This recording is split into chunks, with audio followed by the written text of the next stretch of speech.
সম্মানিত উপস্থিতি, আমরা মানুষ মহান আল্লাহ রাব্বুল আলামিন দুনিয়া সৃষ্টি করলেন মাত্র 6 দিনে।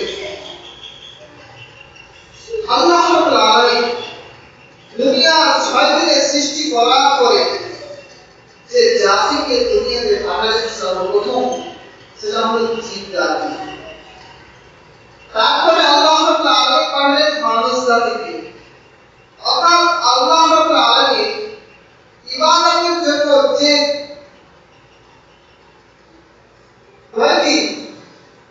আল্লাহ রাব্বুল আলামিন মাখলুক সৃষ্টি করলেন, তার মধ্যে অন্যতম হচ্ছে ইনসান। অর্থাৎ মানুষকে আল্লাহ রাব্বুল আলামিন দুনিয়াতে পাঠিয়েছেন ইবাদত করার জন্য। আমরা দুনিয়াতে এলাম আল্লাহ রাব্বুল আলামিনের বান্দিগি করার জন্য। আমরা দুনিয়াতে এলাম আল্লাহ রাব্বুল আলামিনের ইবাদত করার জন্য। আমরা দুনিয়াতে এলাম আল্লাহ রাব্বুল আলামিনকে বলে যে আল্লাহ আমাদেরকে দুনিয়াতে পাঠাও, আমরা তোমার দিনকে কায়েম করব, তোমার দিনকে প্রচার করব, তোমার দিনকে বিস্তার করব, বড় করব, আমাদেরকে দুনিয়াতে পাঠাও। আমরা দুনিয়াতে এলাম, দুনিয়াতে এসে দুনিয়ার মধ্যে পড়ে কতগুলো ফিতনা ফাসাদ, আমরা যত ধরনের ফিতনা ফাসাদ আছে সমস্ত ফিতনা ফাসাদ নিয়ে ব্যস্ত। আমরা আল্লাহ রাব্বুল আলামিনের সেই কথা আমরা ভুলে গেলাম। মহান আল্লাহ রাব্বুল আলামিন যে দুনিয়াটাকে সৃষ্টি করলেন, এই দুনিয়াটাকে আপনি নষ্ট করলেন, ধ্বংস করলেন বছর মাসের ব্যবস্থায়। আল্লাহ রাব্বুল আলামিন এই দুনিয়াকে শুক্রবারে ধ্বংস করলেন।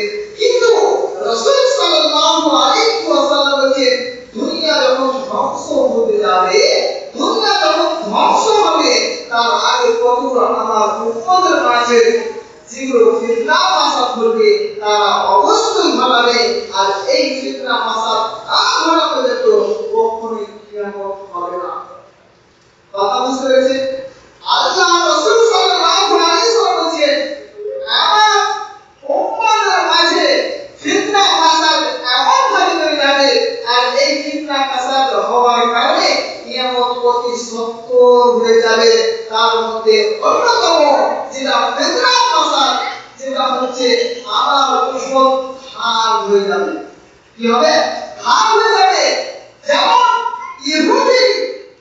ইহুদি জাতি ৭১ ভাগে ভাগ হয়েছে, খ্রিস্টান জাতি ৭২ ভাগে ভাগ হয়েছে, কিন্তু রাসূল সাল্লাল্লাহু আলাইহি ওয়াসাল্লাম বলেছেন আমার উম্মত তার চেয়ে হবে, এক ভাগ হবে ৭৩ ভাগে ভাগ হবে আমার উম্মত।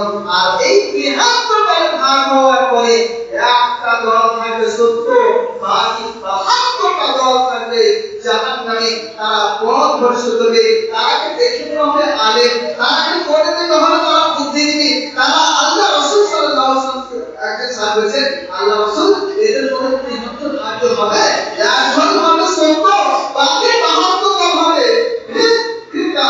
যারা ফিতনা ফাসাদ করবে তাহলে এরা কেমন হবে? আল্লাহ রাসূল সাল্লাল্লাহু আলাইহি ওয়াসাল্লাম বলেছেন এরা এমন পণ্ডিত হবে যারা আমার ভাষাতে কথা বলবে।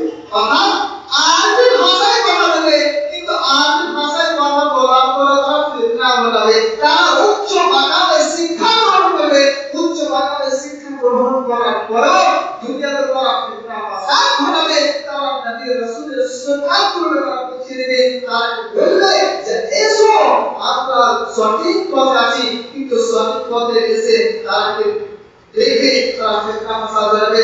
আল্লাহ রাসূল সাল্লাল্লাহু আলাইহি ওয়াসাল্লাম বলেছেন তারা এমন নামাজি হবে যে তুমি দেখে তারা এমন ভাবে সালাত আদায় করে, তোমার কাছে যারা সত্য থাকবে, যারা সত্য পথে থাকবে, তারা মনে ভাবে কত সুন্দর সালাত আদায় হচ্ছে, আমি আর সালাত তার কাছে নগণ্য, তার কাছে তুচ্ছ। তারা এমন ভাবে সিয়াম পালন করবে, তারা মনে ভাবে সবচেয়ে উৎকৃষ্ট ভাবে, সবচেয়ে উচ্চ মাকামে তারা পৌঁছে গেছে। তারা সিয়াম এমন ভাবে পালন করে তোমরা মনে ভাববে তাদের সিয়াম কত সুন্দর। আমার সিয়াম যারা সত্য কথা হবে, তারা মনে ভাববে কত সুন্দর ভাবে দেখে মনে হচ্ছে আমার সিয়াটা তার কাছে তুচ্ছ, তার কাছে নগণ্য, তারা কোরআন তেলাওয়াত করবে, কোরআন তেলাওয়াত এমন ভাবে তারা করবে, তারপরে দেখে মনে হবে তারা এমন ভাবে কোরআন তেলাওয়াত করছে যেন আকাশ থেকে ফেরেশতা নাজিল হচ্ছে, এমন ভাবে তারা কোরআন তেলাওয়াত করবে।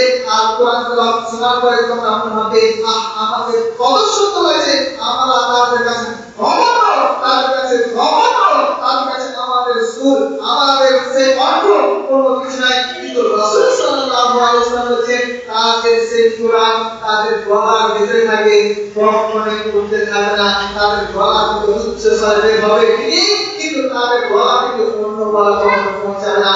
অর্থাৎ রাসূল সাল্লাল্লাহু আলাইহি ওয়াসাল্লাম যে কথাটা বুঝাতে চেয়েছে সে কথাটা হচ্ছে তারা কোরআন শিক্ষা করবে, কোরআন শিক্ষা করার পরে অন্য কাউকে শিক্ষা দিতে চাইবে না। তারা বলবে আমি যে মাধ্যমে পৌঁছেছি সেই মাধ্যমে আমি অন্য কাউকে পৌঁছাতে চাই না, আমি যে শিক্ষা গ্রহণ করেছি, যে শিক্ষাটা আমার সুর দিয়ে হচ্ছে, আমি যে কোরআন তেলাওয়াত করছি সেই সুরটা অন্য কাউকে না হয়, তারা এইভাবে প্রতিযোগিতা করবে। এটাই হচ্ছে ফিতনা, এটাই হচ্ছে ফিতনা। রাসূল সাল্লাল্লাহু আলাইহি ওয়াসাল্লাম বলেছেন আর এতগুলো ফিতনা হওয়ার পরে তারা মনে ভাববে যে আমরা সঠিক ধর্মে আছি, আমরা সঠিক দিন পালন করছি, কিন্তু না, রাসূল সাল্লাল্লাহু আলাইহি ওয়াসাল্লাম বলেছেন এরা থাকবে, তোমাদেরকে তোমরা কখনো সাড়া দেবে না। যদিও আল্লাহ রাসূল সাল্লাল্লাহু আলাইহি ওয়াসাল্লাম বলেছেন তোমাদের একজন সাহাবী আল্লাহ রাসূল সাল্লাল্লাহু আলাইহি ওয়াসাল্লাম বলেছেন আল্লাহ রাসূল যখন এই আত্মটা দলে আর হয়ে যাবে, বাকি 72টা দল ফিরকা, তারা ফিরকা ছড়াবে, তখন সেই সময় আমার করণীয় কি, সেই সময় আমার করণীয় কি? তখন রাসূল সাল্লাল্লাহু আলাইহি ওয়াসাল্লাম বলেছেন শুনো, যাবে তুমি সেই সময়ে আল্লাহ সঠিক দিনকে পালন করবে, তুমি রাসূলের যে দিনগুলো যেভাবে রাসূল চলতে বলেছে সেভাবে রাসূলের দিনগুলোকে চলবে, আল্লাহর দিনকে মেনে চলবে, আল্লাহ রাব্বুল আলামিন যেভাবে পালন করতে বলেছে সেভাবে তুমি পালন করবে। যদি তোমার আমির হয় বেঈমান, যদি তোমার আমির হয় কাফের, তার কথাগুলো শুনবে কিন্তু মানবে না, তার কথাগুলো শুনবে ঠিকই কিন্তু কখনো মানবে না, কারণ সে জাতিকে ফিতনা ছড়াবে, ফিতনা ফাসাদ ছড়ার কারণে দুনিয়াতে ফিতনা ফাসাদ হয়ে যাবে। আর তুমি সেই সময় পারলে তুমি সেই জায়গাতে বেরিয়ে কোন এক জায়গায় বাস করো, যদি জায়গা না পারো, যদি গাছের গোড়াতে সিংহাস তলায় যদি মানুষ থাকার সমাজের জায়গা থাকে, তুমি সেইখানেই বাস করে থাকো যতক্ষণ পর্যন্ত না তোমার মৃত্যু ঘটে। আল্লাহ রাসূল সাল্লাল্লাহু আলাইহি ওয়াসাল্লাম এইভাবে বলেছেন, তাহলে বোঝা যাচ্ছে দুনিয়াতে ফিতনা ফাসাদ ঘটবে, আর ফিতনা ফাসাদ না ঘটা পর্যন্ত কখনোই কিয়ামত হবে না, কখনোই কিয়ামত হবে না। রাসূল সাল্লাল্লাহু আলাইহি ওয়াসাল্লাম যে ভবিষ্যৎবাণী করেছেন সেগুলো ঘটবেই ঘটবে। যদি আপনি মুসলমান হন, আপনি মুসলিম হন, আপনাকে মেনে নিতে হবে যে রাসূল সাল্লাল্লাহু আলাইহি ওয়াসাল্লাম যে কথাগুলো বলেছেন সেই কথাগুলো অবশ্যই ঘটবে।